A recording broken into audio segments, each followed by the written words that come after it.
Welcome back, dreamer. It's good to have you here with me, safe and warm. Let's take a slow, gentle journey together tonight. Imagine the world growing quiet around you. Feel the soft hush of nightfall as we step into another time and place. I'm Arthur Morgan, and I'll be your guide on this peaceful adventure.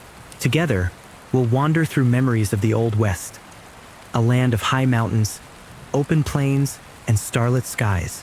But don't worry, you won't be alone.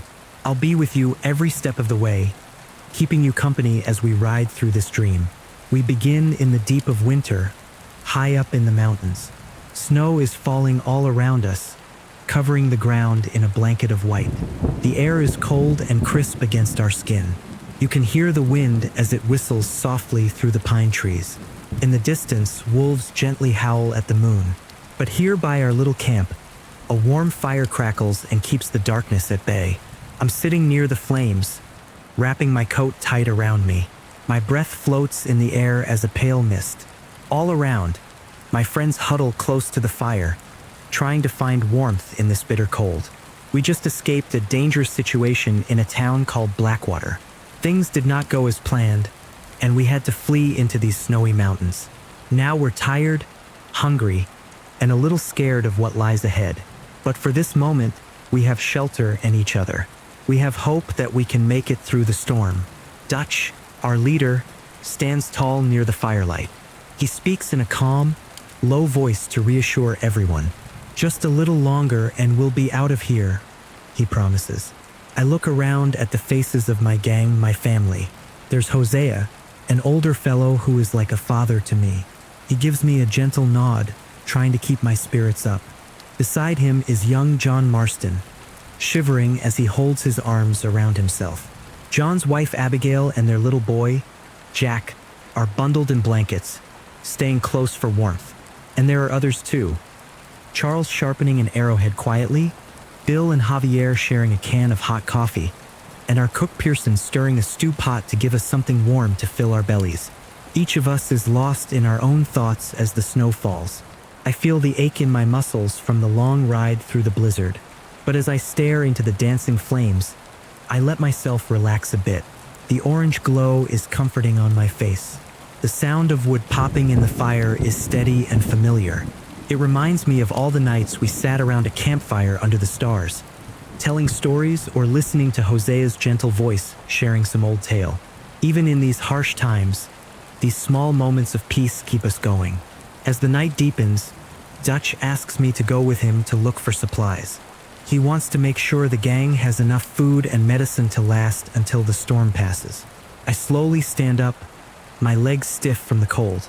I nod at him and say softly, "All right, Dutch, I'm with you." He pats my shoulder gratefully. We both know it's risky to head out into the blinding snow, but we must try. I step away from the warm circle of the fire and feel the cold air wrap around me. Pulling my hat down and scarf up over my face, I follow Dutch out into the night. The snow crunches under our boots with each careful step. Our horses are tied up nearby, huddled together and covered in frost. I gently stroke my horse's neck and whisper a calming word to her. She nickers softly, her breath visible in the cold. I climb into the saddle, feeling the familiar creak of leather. Dutch mounts his horse too.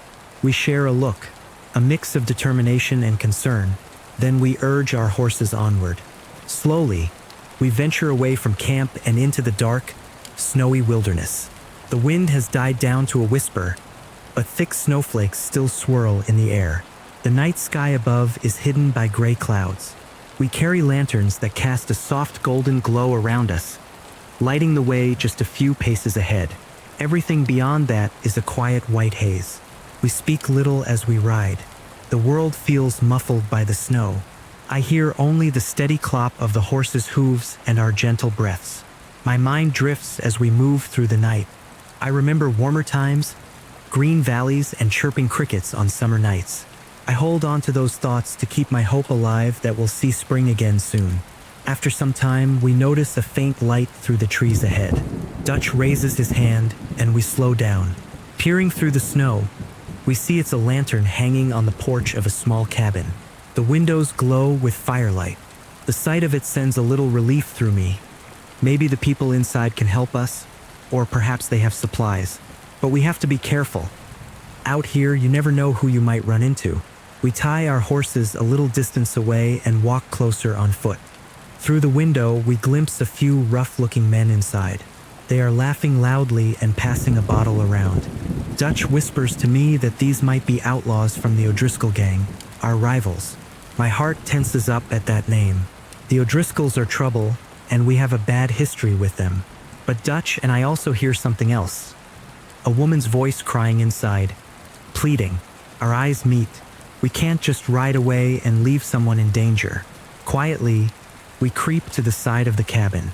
My gloved hand rests on my pistol just in case. Dutch calls out a friendly greeting, trying to act like a lost traveler. The men inside go silent, and one comes to the door. In a flash, an argument sparks. One of them recognizes us, and a tense standoff begins.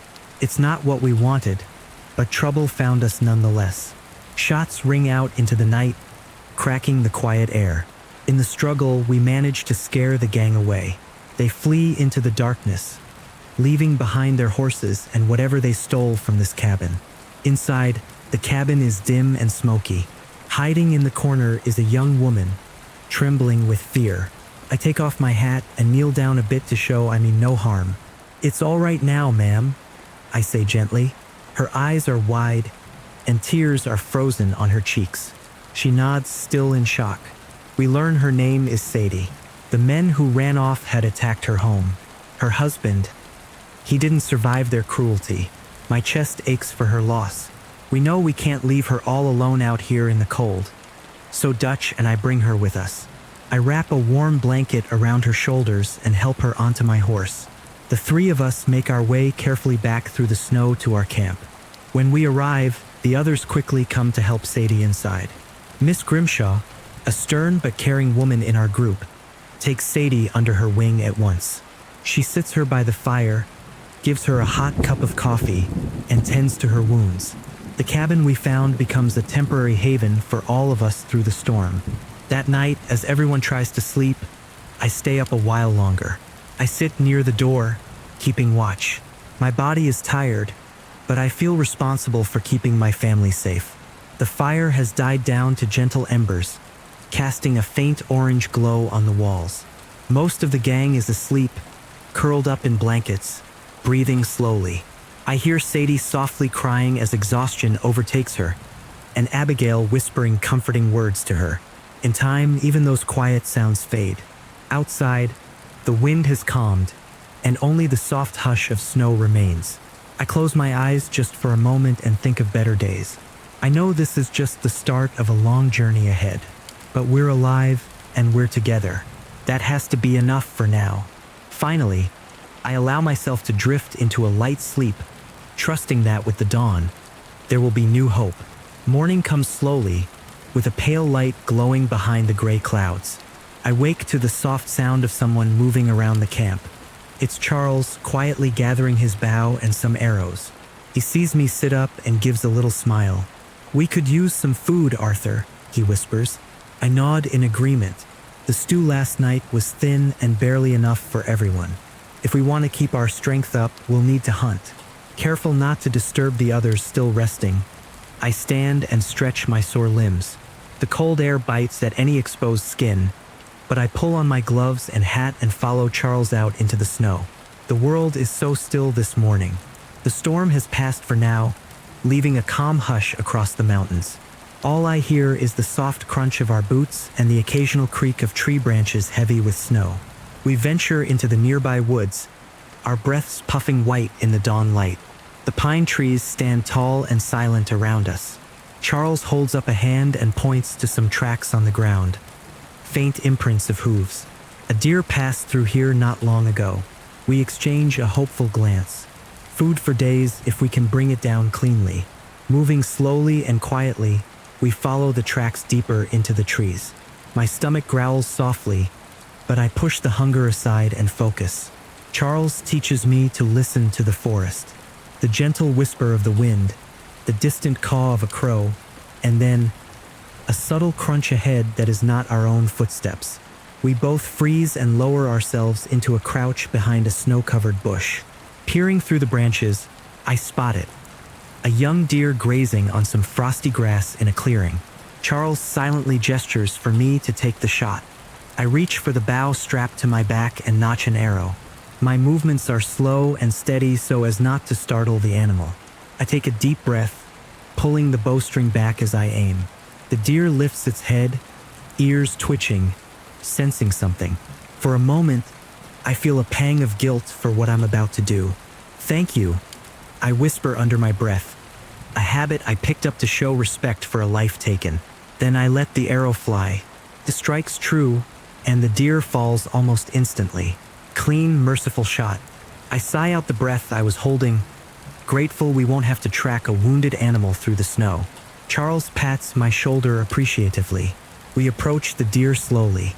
The clearing is quiet again, as if the forest itself is paying respect. Kneeling down by the fallen deer, I bow my head for a brief moment of thanks. This deer will help all of us survive a little longer.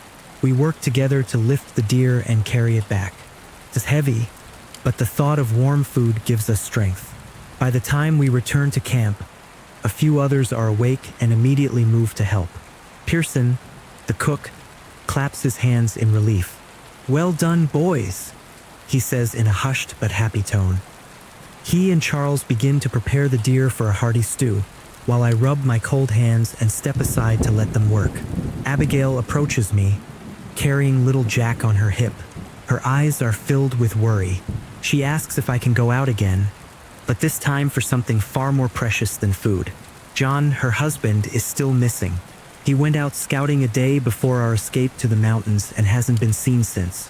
She pleads with me, voice shaking, "Arthur, please, find him. John is like a brother to me. We've had our differences in the past, but I care about him deeply." I place a comforting hand on Abigail's shoulder. "Of course, we'll bring him home," I promise softly. Javier, who is lacing up his boots nearby, stands up and volunteers to come along. Javier is an experienced tracker and a good man to have in a tough spot. After a quick bite of hot stew to fuel us, Javier and I set out on horseback to search for John. The others wave us off with hopeful faces. We follow the trail eastward, where John was last seen. The morning is quiet except for the steady clomp of our horses in the snow and the distant call of a hawk overhead. We travel for a while, scanning the ground for any sign. Eventually, we spot a faint trail of horse tracks half filled with fresh snow. Broken branches and a few drops of blood on the white ground make my heart beat a little faster. John must have come this way and he might be hurt. We press on, climbing higher into a rocky area of the mountains where the wind howls around jagged cliffs. As we round a bend, we hear it. A faint shout carried on the wind. We halt and listen closely. It's a man's voice, weak but calling out. I recognize it immediately. It's John. He's alive. "Over here," I call back, voice strong and reassuring. We dismount and scramble up the rocks, following the sound. We find John sprawled in the snow near the mouth of a narrow pass. He's clutching his side, and his face is pale with pain and cold. When he sees us, relief washes over him. "Arthur, Javier," he says, voice raspy. He has a deep gash along his cheek and is badly weakened, having survived out here alone. I drop to a knee beside him. "You came," he whispers. I squeeze his shoulder gently. "Of course we did," I reply, trying to sound calm. Javier examines John's injuries. Some cracked ribs, maybe a broken arm. John winces but manages a small, grateful smile. We carefully help him up. He's too weak to walk far, so I support most of his weight. Together, we begin to carry John down the slope toward where we left our horses. Suddenly, through the whirling snow, I spot shapes moving. A pair of wolves emerge from behind some boulders, drawn by the scent of an injured man. They approach slowly, ears back and teeth bared, low growls rumbling from their throats. My heart clenches with fear, but I steady myself. We can't run and leave John, so we have to face them. I hand Javier my revolver since John's slumped on my left side and I can't reach mine easily. He takes it and steps forward protectively. I shout and wave my free arm, trying to appear large and threatening, hoping to scare the wolves off. One wolf, bold and hungry, lunges toward us. A sharp crack echoes as Javier fires a shot into the air, then another at the wolf. It falls, and the other wolf, startled by the noise and flash, backs off. With a final snarl, it turns and disappears back into the wild. The echoes of gunshots fade, and we are left again with the quiet moan of the wind. My hands tremble a little, adrenaline coursing through me, but I take a deep breath to calm down. "Thank you," John whispers. We waste no more time. Javier and I hoist John onto my horse, trying to make him as comfortable as possible. Soon we are heading back toward camp, moving as quickly yet gently as we can through the deep snow. It's nightfall by the time we return, exhausted but successful. The warm glow of lamplight and the smell of stew welcome us back. As we ride in, someone shouts, "They're back!" The whole camp rushes out to greet us. Abigail runs up, tears of joy in her eyes, and reaches up for John. We carefully lower him down into her arms and mine. She hugs him tightly, and little Jack, confused but happy, wraps his tiny arms around his father's leg. The others clap Javier and me on the back, praising and thanking us. But I just shake my head lightly and smile. I'm just relieved we found him in time. We take John inside, laying him near the fire. Our makeshift doctor of the group, a fellow named Orville, checks John's wounds and bandages him up. John's a tough man. With rest and care, he'll recover. That night, the mood in camp is a bit brighter. Even as the wind howls outside, inside there is laughter and sighs of relief. We share a meal, thick deer stew that fills our bellies and hot coffee to warm our spirits. Dutch stands and raises a tin cup, proposing a quiet toast to family and perseverance. Everyone drinks, smiles, and then finds their places to sleep. I catch Sadie watching all of this from a corner with a blanket around her. She still looks sad, but there's a hint of comfort in her eyes now, seeing how we care for each other. Over the next few days, we keep ourselves busy until the worst of the winter passes. We take turns watching for any trouble, though thankfully none comes. We mend our clothes, care for the horses, and gather what wood we can for the fire. Micah, one of our men, finds an old map in the cabin that hints at a train carrying payroll for a wealthy oil baron named Leviticus Cornwall. Dutch sees it as an opportunity. If we can rob that train, we might get enough money to help us move somewhere far away and safe. I feel a nervous excitement at the idea. It's dangerous, no doubt, but out here with Pinkerton detectives and lawmen searching for us, resources are thin. A successful robbery could buy us some breathing room, so we spend a day quietly preparing. John, still recovering, stays behind with the others. A handful of us ready our horses, weapons, and the plan. The plan is to stop the train on its route through the mountains, where we can disappear easily after. On a cold, clear dawn, we ride out. The sky is pink and gold as the sun peeks over the snowy peaks. Our breath fogs in the air as we position ourselves along a steep pass where the train will be forced to slow down. Bill sets up some dynamite on the tracks around a bend to halt the train, but as the distant chugging and whistle approach, something goes wrong. The detonation fails to trigger. The train engine rounds the bend, and we realize it's not going to stop. Without hesitation, I kick my horse into a gallop alongside the train. My heart pounds, but I keep my focus. The others follow on horseback, hooves thunder on the frozen ground. I can see the steam engine spitting smoke as it barrels forward. With determination, I leap from my horse onto one of the train cars, gripping the cold metal rail to steady myself. The others manage to board as well in various spots. The wind rushes past, roaring in my ears, but I move carefully along the side of the rocking train. A guard emerges ahead of me, eyes wide in surprise. Before he can raise his weapon, I wrestle him, and he tumbles harmlessly off into a snowdrift. I don't relish the violence, but I use only as much force as needed to get through.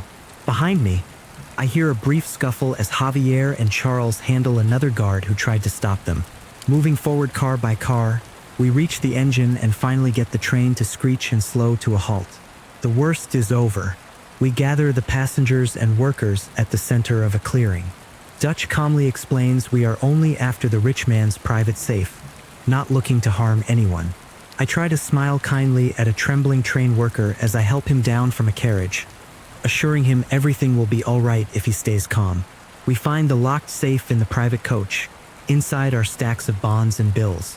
It's more money than any of us have seen in a long time, and for a moment I feel a lightness in my chest. This could be it, the money we need to finally be free. We take what we came for and then hurry back to our horses. Before we leave, Charles makes sure none of the innocent folks are hurt and that they have enough supplies to get by until they're found. Dutch tips his hat to the passengers almost politely. Then we ride off quickly before any more trouble can catch up to us. The adrenaline slowly fades as we put miles between us and the train.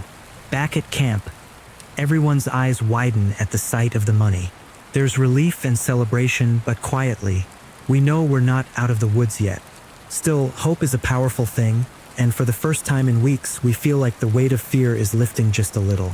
A few days later, the sun finally breaks through the clouds for good, and the snow begins to melt. The mountains around us reveal patches of dark earth and hardy grass. Birds start singing in the trees again. We decide it's time to move on. The Pinkertons will eventually trace us here, and these mountains, beautiful as they are too harsh to stay in much longer. We pack up our meager belongings and load the wagons. Everyone helps, folding tents, tying down bedrolls, making sure the horses are fed and strong for the journey ahead. I saddle my loyal horse and take one last look at the cabin that sheltered us. The memory of the freezing nights and close calls lingers, but so does the bond that kept us together. Dutch leads the way, and our little caravan sets out down the narrow mountain trail. The air grows warmer with each mile we descend. Snowy white gives way to shades of green and brown. Tiny streams of snowmelt trickle alongside our path, sparkling in the fresh daylight. As we round a bend, the vast open country spreads out before us. A beautiful expanse of rolling hills, forests, and rivers unfurling under a clearing sky. I hear a few gasps of awe from those who've been too long in that dark lodge. Jack giggles in delight at the sight of a deer bounding across a distant field. Sadie, riding in one of the wagons, manages a small smile as she closes her eyes and feels the sun on her face. I too lift my chin and let that sunlight warm me. It feels like a blessing, a promise of gentler days ahead. We find a new spot to call home at a place called Horseshoe Overlook, a grassy plateau overlooking a quiet river valley. Tall trees offer shade, and the ground is dry and sturdy. As we set up camp here, there's a sense of renewal in everyone's movements. The hardships of the mountains slowly fade into memory, replaced by the simple tasks of building our camp. Raising the tents, starting a new fire, and unpacking the wagons. When night falls at Horseshoe Overlook, it's a different kind of night than those we had in the mountains. The air is cool but not biting, and above us the sky is clear and filled with stars. We sit around a much larger, brighter campfire, shoulders brushing as we lean in to share its warmth, not out of desperation, but out of companionship. Someone, Uncle, our old humorous companion, starts strumming a quiet tune on a borrowed guitar. The melody floats gently through the air. I lean back against a log, feeling the soft earth beneath me instead of hard stone. My body is weary from travel, but my heart feels light. John is resting and recovering well.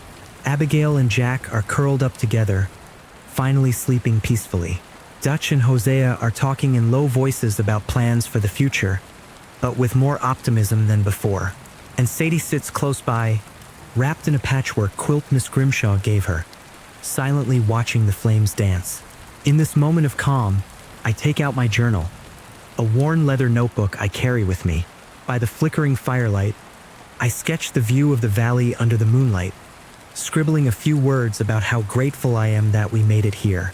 These pages hold my thoughts and sketches of all that we've been through, and tonight I write that even in rough times, good people and a bit of luck can carry you through. My eyes grow heavy as the sounds of soft laughter and murmured conversation surround me. The last thing I remember as I drift off to sleep is the gentle chorus of crickets in the grass and the quiet contentment I feel being here, alive and among my chosen family. The world is at peace for now, and under the blanket of 1,000 stars, we all rest easy. I spend the next weeks at Horseshoe Overlook savoring the relative calm. Each day has a gentle routine. We rise with the pale morning sun, sharing coffee brewed over the fire. During the day, some of us ride out hunting or into the nearby town of Valentine for supplies. Others stay behind to tend the camp, mending clothes, washing, keeping watch on our wagons and horses. There is a sense of normalcy that we cling to, as if we could be ordinary folk living a simpler life, at least for a while. One bright morning, Abigail asks me for a favor that warms my heart. "Arthur," she says softly, "would you take Jack fishing? He needs a bit of fun." Jack looks up at me with hopeful eyes, clutching a little fishing pole someone found for him. I can't help but grin. "Sure thing, little man." I chuckle, ruffling his hair gently. "Let's catch us a big one." We walk a short ways from camp to a calm, lazy river that winds through the valley below. The sun is shining kindly, and a few white clouds drift in the blue sky. Jack skips happily beside me, chattering about the dragonflies he sees and how big a fish he hopes to catch. At the riverbank, I show him how to tie bait to the hook. He's eager and a bit clumsy, but I guide his small hands with patience. We cast our lines into the sparkling water and settle on the grassy bank. The minutes pass peacefully. Birds sing in the trees, and the water ripples gently where our lines disappear below. Jack hums a little tune he must have heard from one of us at camp. As we wait for a bite, he asks me innocent questions about the world. Why the sky is blue, where do cows come from? I answer as best I can, grateful for the simple, honest curiosity of a child. Suddenly, Jack's fishing rod jerks. "I got something," he exclaims, eyes wide with excitement. I quickly help him steady the rod. "All right, take it slow, Jack. That's it. Reel it in gently." I coach. He bites his tongue in concentration, and together we pull in a wriggling silver trout. It's not very large, but to Jack it's the greatest catch in the world. He laughs out loud, jumping up and down. I smile so wide my cheeks hurt. "You did it." I cheer softly. We decide to let the little fish go free back into the water. After all, we have food at camp, and this trip was just for fun. Jack waves as the trout swims away, as if saying goodbye to a new friend. Just as we're packing up to return, I hear the crunch of footsteps behind us. My shoulders tense slightly. Two well-dressed men in suits are walking slowly toward us along the riverbank. They stand out against the wild backdrop, too clean, too polished. I immediately sense these are no ordinary travelers. I put a hand on Jack's back, gently moving him behind me protectively. "Good morning." One of the men calls out politely. He has a mustache and cold, assessing eyes.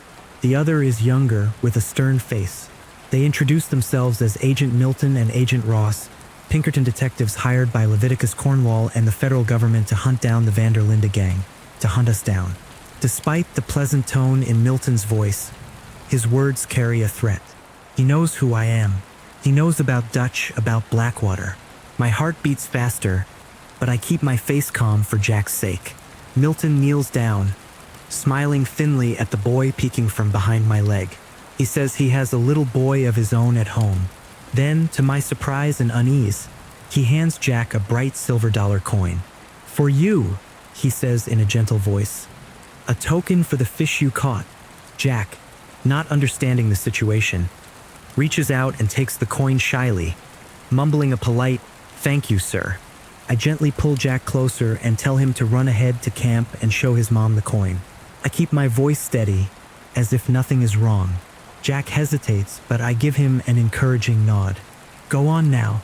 With coin in hand and innocent excitement, he scampers up the path toward camp, soon out of earshot.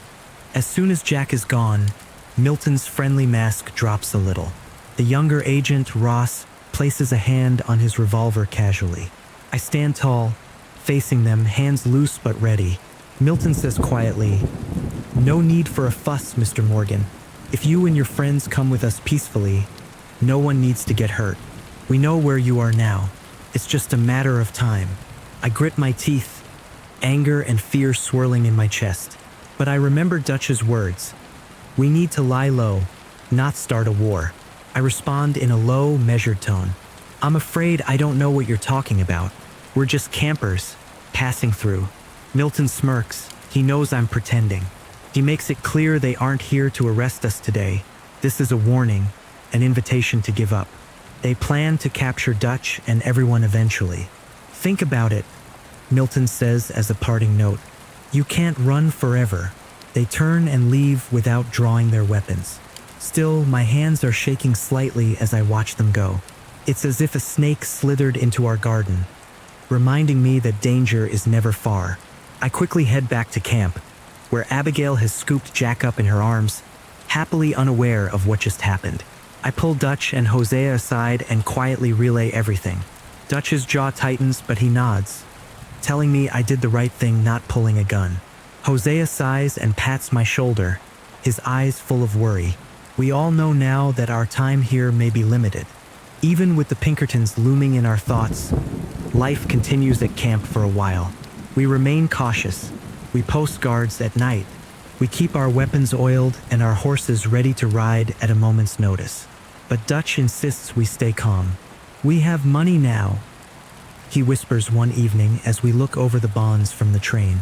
Just need to figure out our next move. Maybe head further east or south where they won't find us. I try to enjoy the peaceful moments while they last. One evening, a few of us ride into Valentine to unwind.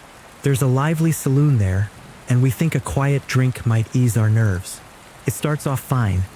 I'm sharing a laugh with my friend Lenny over a glass of whiskey.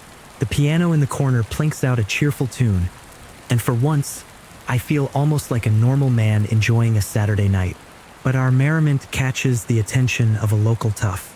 A misunderstanding turns into a shoving match, and before I know it, I'm outside in the muddy street, fists raised against a hulking man in a bowler hat. We tumble and roll through the mud as the townsfolk scatter and peek from doorways. It's a harmless brawl, more foolish than ferocious, and in the end, neither of us is too badly hurt, just bruised and filthy. Lenny helps me up, both of us chuckling despite ourselves. Felt good to let off steam, but I also feel a bit silly and chastened, like a schoolboy caught misbehaving.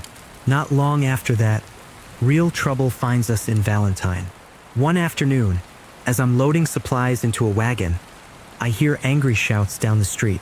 I turn to see a group of well-armed men confronting Dutch and Hosea outside the saloon. Leading them is none other than Leviticus Cornwall himself, the wealthy man we robbed. He must have tracked us here with the help of the Pinkertons. Cornwall is red-faced with rage, accusing Dutch of theft and murder. Dutch tries to calm him, but both sides have guns drawn. My heart sinks. This can only end badly.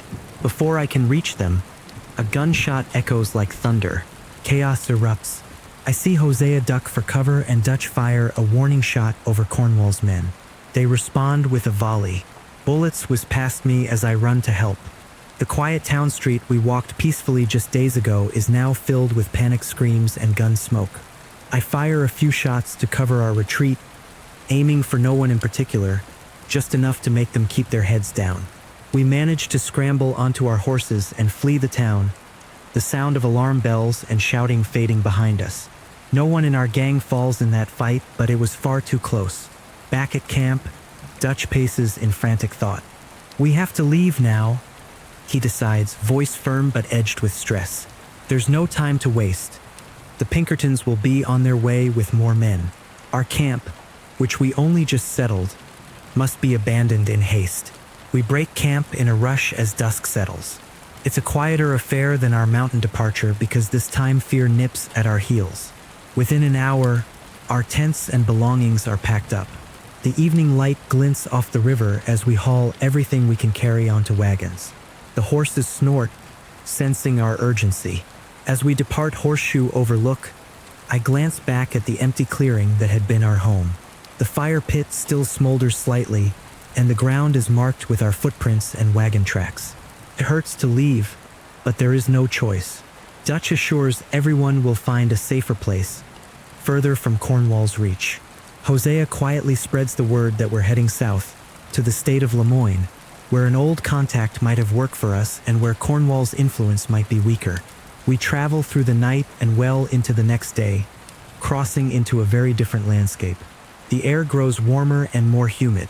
Soon, the rolling plains give way to swamps and humid woods draped in silvery Spanish moss. By late afternoon, we arrive at a spot near a lake outside a small town called Rhodes. Large weeping willows and cypress trees surround a grassy campsite by the water. Dutch and Hosea decide this will be our new base for now. We call it Clemens Point. As we set up our tents under the southern sky, the crickets and frogs begin their evening chorus. Fireflies blink above the marshy grass, and a soft orange sunset reflects off the still lake. It's almost beautiful enough to make us forget the danger that drove us here. Tilly and Karen, two of our women, pick wildflowers and place them in tin cups on the tables, trying to pretty up the camp. Pearson gets a fire going to cook supper, and the rich smell of stew with local herbs lifts everyone's spirits a touch. That night, after the long, hard ride, we eat and rest. I sit on an old crate by the water's edge, listening to the distant croaks of toads and the gentle rustling of the breeze through the reeds. The air is thick, but the night is calm. Dutch comes over and sits next to me, handing me a cup of coffee. We don't speak much, just stare out at the moon's reflection on the lake. After a while, he murmurs, "We'll be all right, Arthur. We always find a way." I nod slowly, sipping the warm drink, letting his words hang in the quiet. I want to believe him. As I settle into my bedroll later, under a sky full of unfamiliar southern stars, I remind myself that as long as we're together, there's hope. My body is weary, but my mind drifts calmly through the events of the day.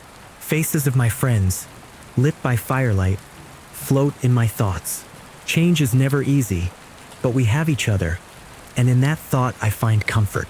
With the chirping of night creatures lulling me, I soon slip into a gentle sleep, ready to see what tomorrow brings in this new land.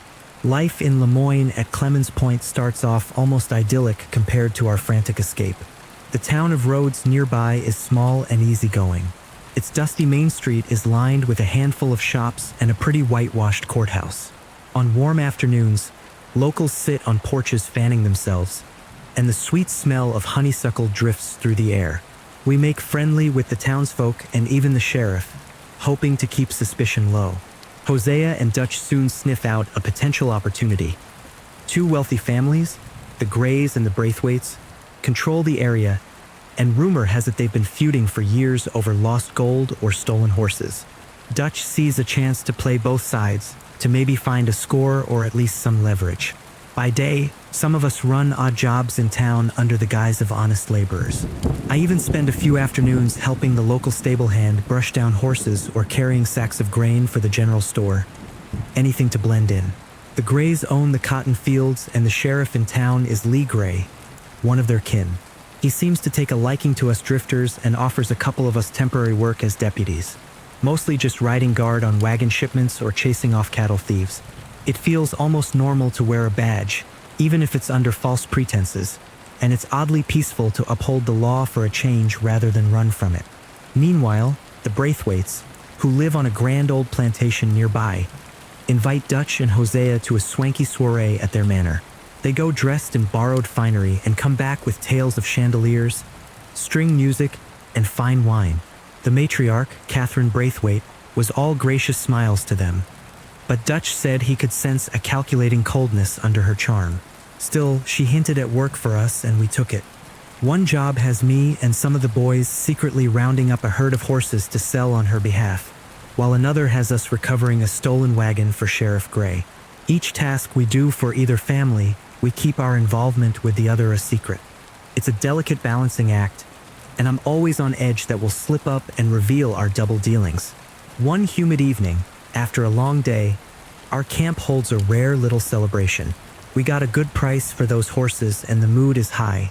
Sean, an Irish lad in our gang with a gift for tall tales, cracks jokes and makes Karen laugh so hard she nearly falls off her seat.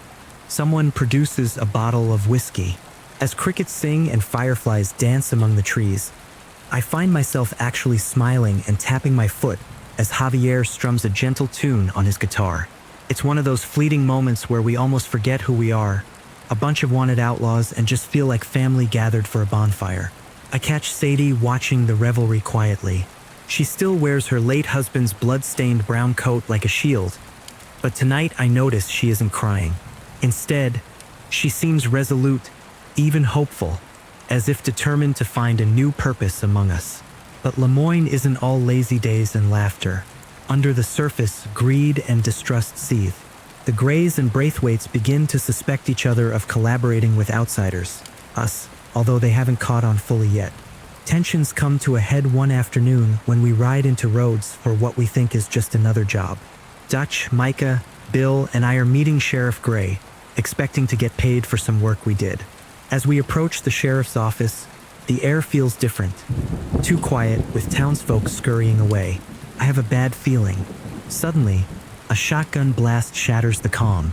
In a flash, we realize it's an ambush. The Greys have set us up. Bullets zip by as we dive for cover behind a watering trough and some barrels. I see Sheriff Gray pointing a rifle from behind a post, yelling that we betrayed them. Before I can shout back or even fully understand, I hear a strangled cry to my left. Sean, who had been walking alongside me, drops to the ground. I stare in horror. He's been shot in the head.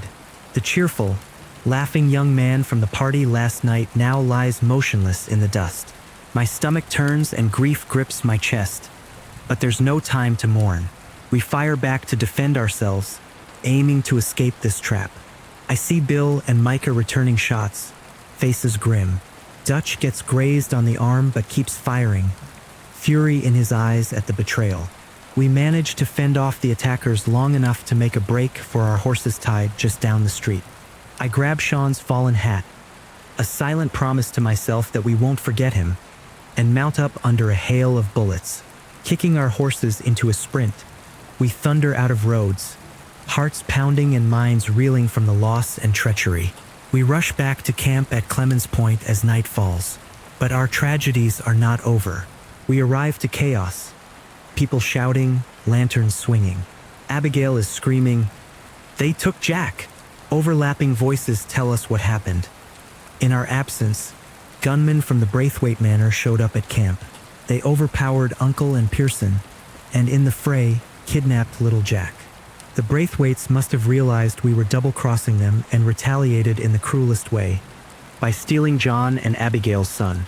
John is frantic, already gearing up his horse to go after them alone if he has to. Dutch stops him, putting a firm hand on his shoulder. "We'll get him back. All of us," Dutch says, voice steely but soothing. The look in Dutch's eyes is one of cold determination I have rarely seen. This has become deeply personal. That very night, we gather every weapon and every able body. Even the usually gentle Reverend grabs a pistol, though his hands tremble on the grip. A fire ignites in Sadie's eyes as she pulls on a leather vest and belts on a gun. Her grief is now fury for the family that remains. We ride out as a single vengeful force, lanterns and torches lighting up the darkness as our horses gallop towards Braithwaite Manor. The manor stands silhouetted against the night sky, its grand columns and ancient oak trees normally serene, now foreboding. We don't bother with stealth. We charge through the wrought iron gate and up the long drive. Braithwaite men fire at us from the shadows of the magnolia trees. Our gang spreads out, exchanging gunfire. The cracks of rifles and booms of shotguns echo over the lawns. In the chaos, the once pristinely kept gardens are trampled and torn. I stick close to John, who is fighting like a man possessed, calling out Jack's name into the night between each shot. We reach the front door and kick it in. The foyer is ornate with polished wood and chandeliers, but it's deserted.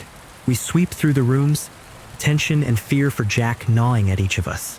I find myself whispering under my breath, "Please, let the boy be all right," as I step over a broken vase on the floor. Finally, we burst into a grand parlor at the back of the house, and there we find her, Catherine Braithwaite. The stately older woman stands in the center of the room, her fine dress torn and hair disheveled. Around her, a few of her loyal guards lie on the ground, subdued by our gang. Dutch is holding Catherine by the arm, and she is spitting mad, eyes burning not with fear but with hatred. "Where is the boy?" Dutch demands, voice dangerously calm. Catherine's lips curl into a spiteful grin. "Gone," she hisses. "You rob and kill my family. I send your boy to Angelo Bronte in St. Denis for safekeeping." The way she says it sends chills down my spine. Safekeeping, like Jack is nothing more than a pawn. John lunges forward, but we hold him back as Catherine continues to rant, cursing us all. Realizing Jack isn't here, our priority shifts to escape. But Dutch isn't leaving without making sure the Braithwaites can never harm us again. The situation is already ablaze, quite literally, as one of our torches has caught the heavy drapes in the hall on fire. Flames lick up the walls, casting grotesque shadows across the opulent room.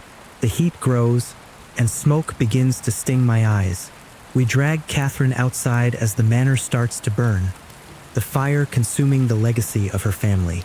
She wails, a mix of fury and sorrow, crumpling to her knees in the driveway as we let her go. In a final act of desperate malice, she screams after us through the crackling of flames. "You'll burn in hell, all of you." The flames roar higher behind her, embers dancing into the night sky. I feel no triumph, only a deep sadness and exhaustion. The air reeks of smoke and blood. We mount up, Jack still missing, but at least we have a lead. St. Denis and a man named Angelo Bronte. The ride back is solemn. We lost more than we gained. Sean is gone, a bright light snuffed out. Jack is in the hands of a stranger in the city, and our hopes of an easy score in Lemoyne have literally gone up in flames. Dutch tries to rally us, saying this Bronte will pay and that we'll get Jack back no matter what. But I can see the guilt on his face. This plan of playing two families against each other cost us dearly. We cannot stay at Clemens Point after this.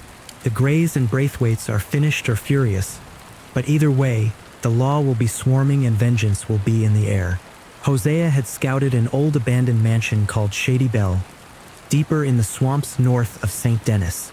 With few options left, we make our way there, traveling by night again. Everyone is on edge. The swamp is eerie in the dark. We hear gators bellowing somewhere in the muck and see the red eyes of alligators drifting in the black water near the road. The trees are draped in ghostly moss, and it feels as if the very shadows are alive and watching us. Shady Bell emerges from the mist. A once grand home now overgrown and rotten in parts, surrounded by thick bayou. We cautiously approach, weapons ready, and it's good we do. A ragtag group of deserters and outlaws had been using this place as a hideout. A brief gunfight ensues as we flush them out. They scatter into the marsh, and just like that, the old manor becomes ours. We spend the rest of the night securing the area and tending to minor wounds. By dawn, we start making the place livable. We sweep out moldering leaves and debris, set up our bedding in the least leaky rooms, and get a cook fire going in the dilapidated kitchen. The morning light reveals the swamp around us. Water shimmering with lily pads, a crane standing still as a statue by the reeds, and cypress trees rising tall from the misty waters. It's quiet here, but a heavy kind of quiet, as if the swamp itself holds its breath. Though Shady Bell is far from welcoming, in this murky refuge we find a moment to breathe. Sadie helps Abigail wash her tear-stained face with a cool rag. John sits on the sagging porch, head in his hands, worry for Jack carving lines in his young face. I place a hand on his shoulder. "We'll get him back, John," I say softly. He looks up at me, eyes red but determined, and nods. There's nothing stronger than a parent's love, I think, and John will move mountains for that boy. Dutch and Hosea are already planning our next move. We have a name, Angelo Bronte, a wealthy man in St. Denis who apparently now has Jack. None of us know much about him yet, just that he's powerful in the city and not someone to cross lightly. But cross him we must. As the others set up camp in and around the old mansion, Dutch calls me over. We stand on the porch, gazing out at the sun climbing above the swamp, burning off the last of the mist. "We'll head into the city," Dutch says in a low voice, so as not to raise the hopes or fears of the others. "We'll meet with this Bronte, reason with him, or whatever it takes. We get Jack, then we leave this place behind. Maybe even head west or abroad. like we always planned. He tries to smile, but I see the strain. I simply nod, adjusting my hat and steeling myself for what comes next. For now, we have to rest and ready ourselves. That day, I journal a bit on some scrap paper by the light through a broken window, sketching the weeping willows and listing the names of those we've lost recently. I'm trying to make sense of it all, to find meaning or at least solace. Hosea comes by and quietly sits next to me. "You all right, Arthur?" he asks gently. I shrug and say, "I've been better." He places a fatherly hand on my shoulder and gives it a squeeze. "We'll make it right," he assures. "We have to." As night falls on Shady Bell, our gang is battered and weary, but unbroken. We light a campfire in the yard, and its glow flickers on the warped walls of the manor. Frogs and crickets serenade us under a blanket of humid stars. Before turning in, I stand at the edge of the porch and look out into the darkness. Fireflies blink over the swamp waters like floating embers. I silently promise Jack, wherever he is, that we're coming for him. With that thought grounding me, I lie down on my bedroll in one of the drier rooms and close my eyes. The day has been hard, but tomorrow offers a chance to set things right. Gently, exhaustion pulls me into sleep, with the distant croak of bullfrogs as the swamp's lullaby. St. Denis is unlike any place we've been so far. It's a bustling city, alive at all hours with the clatter of carriage wheels on cobblestone, the hiss of steam from trains and factories, and a mix of people from all walks of life. Tall electric street lamps buzz at night, and grand buildings tower over narrow alleys. To a bunch of country-raised outlaws like us, it's both dazzling and daunting. Our first goal in St. Denis is clear: find Angelo Bronte and get Jack back. Through one of Hosea's old contacts, we learn Bronte is a local power, a wealthy Italian businessman who practically runs the city's underworld. Dutch, John, and I put on our best clothes to look presentable and head to Bronte's mansion, an elegant estate by the park. We're escorted in by his guards and soon face the man himself in a parlor filled with fine art and the smell of expensive cigars. Bronte is polite but oozes confidence. He greets us with a smile that doesn't reach his cunning eyes. After some tense discussion, Bronte agrees to return Jack, but not without a price. He insists we do a job for him first, to prove we aren't enemies. With Jack's safety on the line, Dutch quickly agrees. We find ourselves that very night creeping through a foggy cemetery, of all places, clearing out a group of grave robbers at Bronte's request. The work is unnerving under the moonlight among the tombstones, but relatively easy. When we report back, Bronte keeps his word. The next evening, we arrive at his house and little Jack runs out from the front doors straight into Abigail and John's waiting arms. The sight of Jack, unharmed and beaming with childlike excitement, melts away days of worry. Abigail sobs with joy as she holds her boy tight, and even stoic John wipes a tear from his eye as he lifts Jack up and hugs him fiercely. We thank Bronte, though I do so with gritted teeth, feeling uneasy about owing this man anything. Bronte tousles Jack's hair as if he were a kindly uncle and even stuffs the boy's pockets with candies. Something about the gesture feels off to me, perhaps too friendly for a kidnapper, but all that matters now is Jack is safe. When we return to camp at Shady Bell with Jack, a wave of pure happiness sweeps through the gang. For the first time in what feels like ages, laughter echoes through the trees. That night, we throw another celebratory gathering, one born not of money or scheming, but of gratitude. The tables in the yard are laden with a decent meal, and the last of Pearson's hidden whiskey is brought out. Someone finds an old phonograph in the mansion and, amazingly, it still works. Soft, scratchy music plays as we all relax for a moment without fear hanging over our heads. I sit on the porch steps watching everyone. Jack excitedly recounts to Abigail and Hosea how Mr. Bronte had a big garden and gave him candies, though Abigail keeps fussing, checking him for any hurts. John is smiling wider than I think I've ever seen, lifting Jack onto his shoulders. Sadie and Karen dance a slow, silly waltz near the fire, skirts swaying. Even Dutch looks genuinely at ease, leaning back in a rocking chair while humming along to the music. For a little while, we're not fugitives or fighters.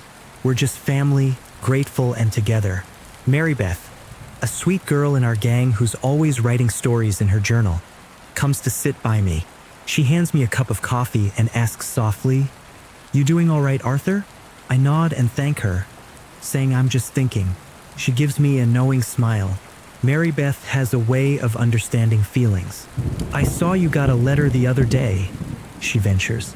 She's talking about Mary, my old love. I did indeed receive a letter from Mary asking to see me in St. Denis. I hadn't decided what to do about it yet. "She's a good woman, Arthur," Mary Beth continues gently. "If there's love there, maybe you should try." I look into my coffee, quiet for a long moment. Finally, I reply, "I don't know if I'm meant for that kind of life, Mary Beth." My voice is low and a little sad. She pats my hand and leaves it at that, going to join the others. A few days later, I do choose to meet Mary.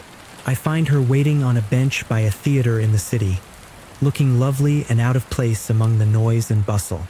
Seeing her again makes my heart ache with a mix of joy and sadness. She smiles at me, that same warm smile I fell in love with years ago. For an afternoon, we walk together along a busy boulevard and even take in a vaudeville show. The performance is bright and fun. Acrobats and singers on stage, and Mary laughs at the clowns while I chuckle at how happy it makes her. For a moment, in the dim glow of the theater, I allow myself to imagine a life where this is normal. An evening out with someone I love, no guns, no running. After the show, Mary and I stroll by the park as the sun sets, painting the sky orange. She grows quiet, then pleads softly, "Arthur, come away with me. Let's leave all this behind. Find somewhere far and start over." Her eyes search mine, hopeful and afraid. I feel a lump in my throat. Part of me wants to say yes so badly it hurts, but I glance down at my rough hands. Hands that have done such hard, violent things. I think of Dutch, Hosea, John, and the gang depending on me.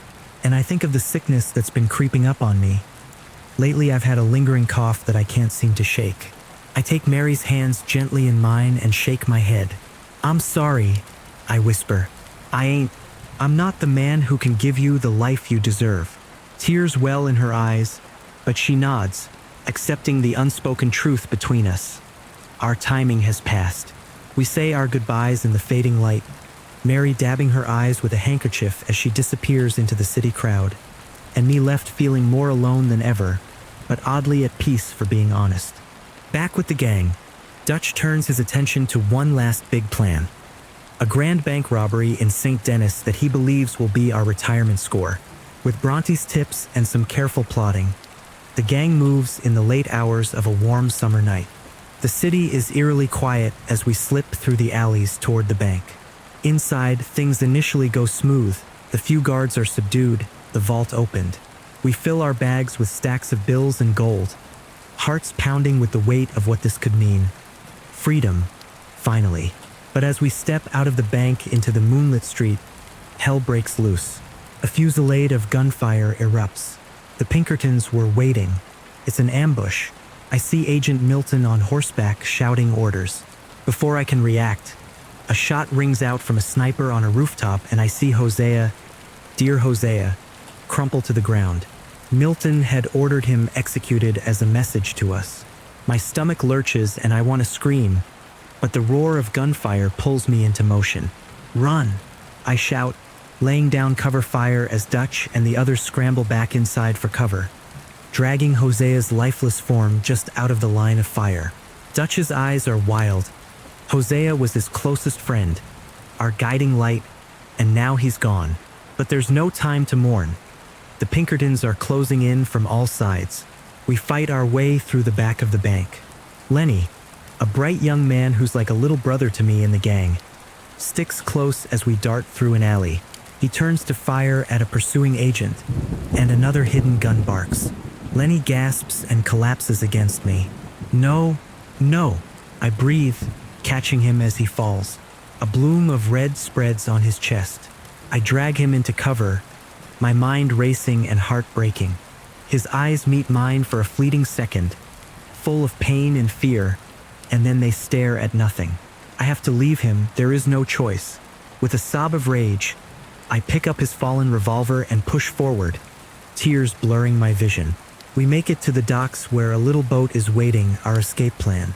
Bullets whistle past as Dutch, Micah, Bill, Javier, and I leap into it, pushing off just as more agents swarm the wharf. John isn't with us. We later learn he was hit and captured by the law in the chaos. As we row frantically into the foggy lake, my breath comes in ragged gasps. Hosea gone, Lenny gone, John taken. The gravity of it all crushes me, and for a long moment in that boat I feel hollow. Dutch keeps muttering, "Just keep rowing. Just keep rowing." Maybe to us, maybe to himself. Out of immediate danger, we stow away on a nearby ship set to leave port, desperate to slip the noose tightening around us. But fate isn't done with us yet. A violent storm crashes upon the sea, tossing our ship like a toy. It runs aground or perhaps even sinks. I remember water and darkness and fighting for air, and then nothing. I awaken dazed on the shore of a tropical island called Garma, far from home. The sky is blindingly bright, the air thick and hot. I'm coughing hard, lungs on fire, and the sand around me is littered with driftwood and wreckage. I gather with the others who washed ashore. Dutch, Micah, Bill, and Javier survived the wreck with me. We are exhausted, but we have no choice except to press on and find a way home. Garma is like a fever dream, towering palm trees, sugarcane fields, and distant mountains covered in lush jungle. The sound of unfamiliar birds and howler monkeys echoes around us. We find ourselves entangled in a local struggle almost immediately, a group of rebels fighting for freedom against a cruel plantation governor. Though we're strangers here, Dutch commits us to help them in exchange for safe passage back to America. We spend days in the humid jungle, moving like shadows, freeing prisoners, dodging soldiers. The encounters blur together in my memory, half remembered through a haze of illness and fatigue. The heat doesn't help my cough. In fact, it's getting worse. At times I feel faint, my strength sapped in a way I can't just chalk up to the climate. In a daring confrontation at the island's fort, we manage to assist the rebels in toppling the tyrant. I find myself on a rooftop in a thunderstorm, lightning flashing, as we help the leader of the rebellion take his stand. With our part done, we secure a small steamship and, at long last, depart Garma. The island fades from view on the horizon, and I can hardly believe the turn our journey has taken. I lean against the ship's railing, waves spraying my face, and silently pray that returning will bring some peace or at least familiarity. We land back on U.S. soil some weeks after we left, weary and battered. Reuniting with those we left behind is both joyful and heartbreaking. Charles and Sadie managed to keep the gang safe at a temporary camp in the swamps. Their faces light up when they see us, but in that same breath, we all grieve the ones who didn't return, Hosea and Lenny, and we confirm John is in jail. Abigail's face falls when she doesn't see John step off the boat with us, and Sadie wraps a comforting arm around her. We don't have long to rest. The Pinkertons, relentless as ever, attack us in our swamp hideout almost immediately with gunfire and even a gunboat. We fend them off in a chaotic skirmish among cypress trees and murky water. It becomes clear we must flee yet again. Dutch leads us north to an isolated spot in the mountains called Beaver Hollow, our new and likely last camp. Beaver Hollow is a damp cave system and clearing hidden in a thick pine forest. It feels more like a lair than a home, but at least here the law might struggle to find us for a while. As we settle in, I can no longer ignore my condition. My cough, which started as a nuisance, has become a constant companion. One morning, riding back from an errand in town, I suffer a coughing fit so violent I fall off my horse. My vision darkens, and when I come to, a concerned stranger is kneeling over me, offering help. He gets me to a doctor in St. Denis. I sit in the doctor's office, lightheaded and anxious, as he runs some tests. The verdict is brutal yet calmly delivered. I have tuberculosis. It's advanced and there is no cure. The room seems to spin gently as I absorb the news. I recall the memory of Thomas Downs, the sick man from whom I collected a debt long ago, who coughed blood near my face. I realize that was when this seed of sickness took root in me. The doctor's voice sounds distant as he gently advises me to rest, eat well, and use the time you have left to do something good. I nod numbly and walk out, the weight of mortality pressing on my chest heavier than any saddlebag I've carried. In the days after my diagnosis, everything changes in me. The world looks sharper, clearer. Every sunrise, every pine needle, every laugh or tear in camp is suddenly precious, ephemeral. I'm living on borrowed time and I know it. I sit by the campfire at night apart from the others, holding my journal but not writing, just reflecting. All the robberies, the fights, the running, it all seems so small now. What matters is the people I care about and what little good I can still do. Dutch, meanwhile, is spiraling. He grows paranoid and short-tempered. The loss of Hosea, the setbacks, have frayed his nerves. And Micah, sly, aggressive Micah, seems to have Dutch's ear more than ever. I catch whispers in camp and uneasy glances. Karen, our bright young sharpshooter, quietly leaves camp one morning and doesn't return. I suspect she's had enough of this life. Tilly and Mary Beth also slip away to safer places with my blessing and a bit of money I can spare. The family is breaking apart, piece by piece. I try to make my remaining days count. I find out John is alive, kept at Sisika Penitentiary. With Dutch too consumed by his plans, Sadie and I take it upon ourselves to rescue him. In a bold attack on a prison transport wagon, we manage to free John. He is bruised and thin, but alive. Seeing him reunite with Abigail and Jack, I feel a swell of quiet pride. This, I think, is a good thing I could do. I also spend time with an unlikely friend, Rains Fall, the native chief whose tribe got entangled in Dutch's last schemes. Dutch manipulated the Wapiti tribe's conflict with the army to create a distraction for one of his heists. It's a regret I carry, seeing how we exploited their struggle. Rains Fall is a peaceful man at heart, trying to save his people from violence. I help him where I can, recovering some stolen items of cultural value, and at one point trying to dissuade his hot-headed son, Eagle Flies, from charging into battle. But tragedy strikes when Eagle Flies, fueled by Dutch's false promises and his own anger, leads an attack on an army train carrying his tribe's stolen horses and oil. I ride with them, hoping to protect the young men from the army's wrath. It's a fierce fight at a grim industrial oil field. In the chaos, Eagle Flies is shot as we flee. Despite my own wounds and the sickness weighing me down, I carry him to safety. We collapse at the edge of the battlefield. Eagle Flies, coughing blood, looks up at me and asks if he did right. I tell him he was brave and that I'm proud of him. His father arrives, and Eagle Flies manages a faint smile at Rains Fall before the light in his eyes fades. I bow my head as Rains Fall chants a soft prayer, tears mixing with the soot and sweat on my face. Another young life lost senselessly. In that moment, something in Dutch snaps for me. He had led Eagle Flies to this end, and he had left me to die too in the fray when things went bad, saving himself without a thought for us.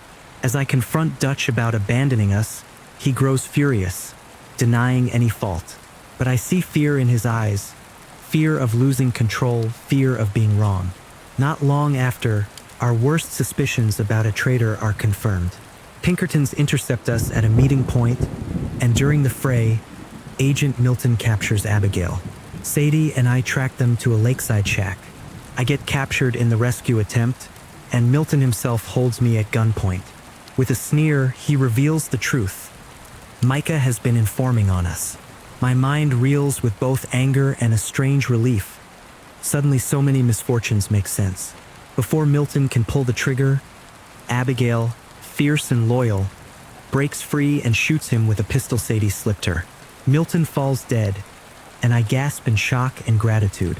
We free Abigail, and I give her all the money I have left, urging her to flee with Sadie and find John and Jack. Those two women, wounded and weary yet so strong, ride off to safety in the fog as I turn back for camp, my final tasks clear in my mind. Back at Beaver Hollow, the storm that's been long brewing finally breaks. I arrive to find camp in chaos. Dutch and Micah are confronting John, who unexpectedly returned to help. They are accusing him of disloyalty and causing all our problems. It's absurd, given what I know. I step in, gun drawn but pointed down, and bellow, "It's over, Micah. We know you're the rat." Gasps and cries erupt from the others. Micah's face contorts in rage and desperation. He yells that I'm lying, that I'm sick and delusional. For a moment, everyone's pointing guns at everyone. I see confusion in Dutch's face. He doesn't know whom to believe. The man who has followed him for 20 years, me, or Micah, who now feeds his paranoia. Before the standoff can explode, the Pinkertons choose that moment to raid the camp en masse. Gunshots crack through the air as agents flood in. In the chaos, everyone scatters. Dutch, Bill, Javier, and Micah chase after the remaining money stash hidden in camp, while others run for their lives. It's just John and me now. I shove our last satchel of supplies into John's hands and yell, "Go! Take your family and get out of here. This is where I make my stand." John looks torn, bullets flying around us, but I give him a hard push and a reassuring nod. "Thank you, Arthur," he says, voice choked, and then he runs into the trees. I watch him vanish, praying he truly gets away. I turn to face the chaos and find Micah barreling toward me through the smoke. He tackles me, and we tumble down a rocky slope amidst the thunder of gunfire. We roll to a stop in a muddy clearing by a cliff's edge, the fight knocking the breath out of me. Above us, faint dawn light is breaking, the sky turning a pale gray. We scramble to our feet, and what follows is a brutal, desperate struggle like none I've ever had. We're both unarmed now, our guns lost in the tumble, so it's fists and fury. Micah is fueled by hatred and self-preservation. I'm fueled by righteousness and the last reserves of my strength. We trade blows, each one sending jolts of pain through my already weakened body. At one point, Micah slashes me with a knife he pulls from his boot. I feel a hot sting across my side and warmth seeping down my shirt. My vision blurs, but I swing back wildly, catching him on the jaw. We grapple, lurching dangerously close to the cliff edge. Far below, I can hear a river raging. Micah pins me down, hands around my throat. I struggle, gasping as dark spots dance in my eyes. Suddenly, Dutch is there, stepping out of the shadows like a ghost. He must have followed us. He stands a few paces away, revolver drawn, wavering between us. Micah freezes, loosening his grip just enough for me to suck in air. "Dutch," I croak out, blood on my lips. "Micah's the traitor. He sold us out." My voice cracks with desperation and truth. Micah, still on top of me, shouts frantically, "No, Dutch, he's lying. He's sick and trying to turn you against me." The world seems to hold its breath in that moment. Dutch's hand trembles. His face is a storm of emotions. Anger, confusion, sorrow. I can see him wrestling with everything. All the loyalty and years I gave him versus the paranoia and whispers Micah's sown in his mind. Time stretches thin. Finally, something in Dutch's eyes shifts, softens with regret. He lowers his gun a fraction. He looks at me, and I see tears in his eyes. Without a word, Dutch turns and walks away into the fading night, disappearing into the trees. Micah, stunned, slowly stands off of me, yelling after Dutch, but it's no use. We both know without Dutch, there's nothing left to fight over. Micah curses and stumbles away, wounded and afraid, not even sparing me another glance. I'm left alone on the rocky cliff as the first rays of the morning sun peek over the horizon. My strength is gone. I crawl inch by inch to a flat rock at the cliff's edge, propping myself against it.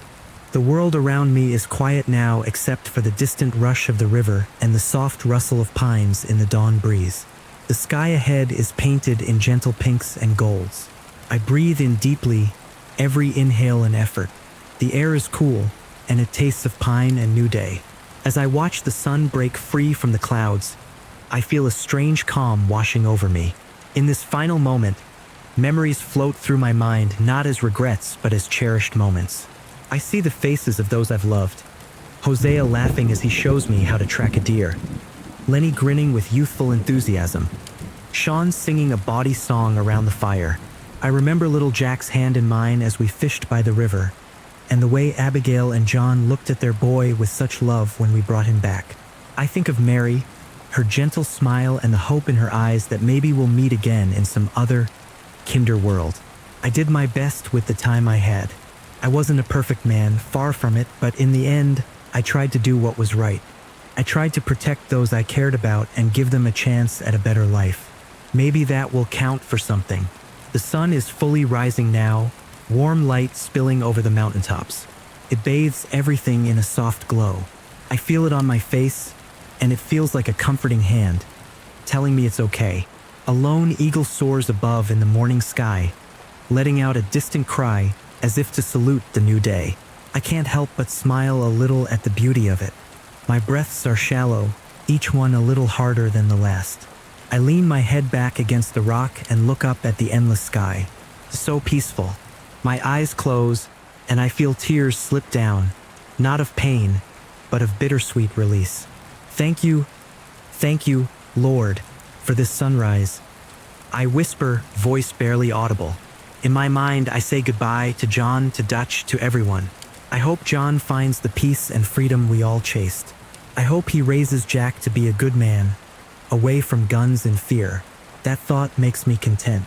In this final quiet moment, I let everything go. The sun on my face, the sound of the breeze, and the sense of a job done as well as I could. That's all I feel as I drift. The pain fades, and a great heaviness lifts from me. I sense, in the far distance of my mind, the gentle strum of a guitar and the crackle of a campfire, as if welcoming me home. And then, with a final breath and a faint smile, I surrender to the light. Epilogue. The tale doesn't end entirely with Arthur's last breath. The seeds of his kindness and sacrifices lived on. John, Abigail, and little Jack escaped the chaos, riding toward a new dawn of their own. In the years that followed, John built a quiet ranch and tried to live an honest life, as Arthur had urged him to. The betrayer, Micah, met his end eventually, and Dutch vanished like a specter, leaving the legend of the Van der Linde gang to fade into memory. But on cool nights, by flickering firelight, if you listen to the wind in the trees, you might just hear the whisper of Arthur's voice, gentle and warm, reminding us that even the hardest journeys can end in peace, and that redemption is never out of reach. Now, dear dreamer, the hour is late and our long ride is over. You've traveled far in Arthur Morgan's boots, through wild lands and winding trails. Feel the calm of this ending settle in your bones. The campfire has burned to soft embers, and the crickets sing a lullaby in the grass. It's time to rest. As you close your eyes, imagine that sunrise on the mountain, golden and kind, watching over Arthur as he finally found rest. Let that same warmth wash over you now. Breathe easy and know that in this moment, you are safe, you are at peace, and you are exactly where you're meant to be. Thank you for riding along on this dream journey. May your sleep be deep and your dreams gentle. Good night and sleep well.